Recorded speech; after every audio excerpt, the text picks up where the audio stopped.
இன்றைக்கி ஒரு குட்டி விளாக் பார்க்கலாமா? எங்கள் வீட்டில் இன்றைக்கி என்ன சமைச்சேன் அப்படிங்கிறது தான் உங்களோட ஷேர் பண்ண போகிறேன். இன்றைக்கி ரொம்பவே ஸ்பெஷலான டிஷ் தான் எங்கள் வீட்டில்.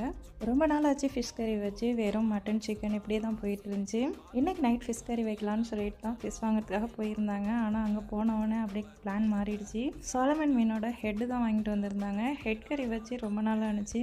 ஹெட்டை போட்டு தனியாக கறி வச்சதில்லை, இப்போ தான் ஃபஸ்ட் டைம் வச்சுருக்கேன். நான் ஃபஸ்ட்டு கறி ரெடி பண்ணி வச்சுருந்தேன். நல்லா மசாலாலாம் அரைச்சி போட்டு வச்சுருந்தேன்.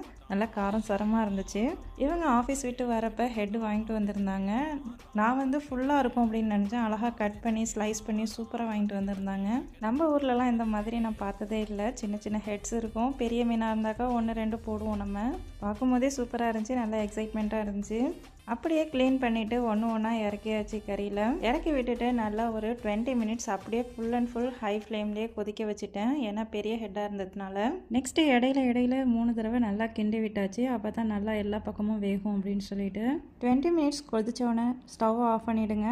அப்படியே ஆஃப் பண்ணிவிட்டு மூடியெல்லாம் ஓப்பன் பண்ணாமல் அப்படியே விட்டுருங்க. ஒரு 15 மினிட்ஸ் கழித்து அப்படியே ஓப்பன் பண்ணி பாருங்கள். செம்மையாக தகன் எண்ணெய்லாம் பிரிஞ்சு சூப்பராக இருக்கும். நல்லா திக்காகவும் இருக்கும், செம்ம டேஸ்ட்டாகவும் இருக்கும். கிண்டும் போதே உங்களுக்கு தெரியுது பாருங்கள் எவ்வளோ சூப்பராக இருக்குன்னு சொல்லிட்டு. இந்த மாதிரி மீன் கறி வைக்கணுன்னாக்கா கண்டிப்பாக சாலமன் ஃபிஷ் ஹெட்டில் கண்டிப்பாக செஞ்சு பாருங்கள். நைட்டு ஆட்டா பரோட்டா போட்டு ஹெட் கறி தான் வச்சு சாப்பிட்டோம். செம்ம சூப்பராக இருந்துச்சு. எல்லாருமே நல்லா இருக்குன்னு சொன்னாங்க. என்னோடய லைஃப் ஸ்டைல் உங்களுக்கு பிடிச்சிருந்தா கண்டிப்பாக லைக் பண்ணுங்கள், சப்ஸ்கிரைப் பண்ணுங்கள், மறக்காமல் சப்போர்ட் பண்ணுங்கள். தேங்க்யூ ஃபார் வாட்சிங். அஸ்ஸலாமு அலைக்கும்.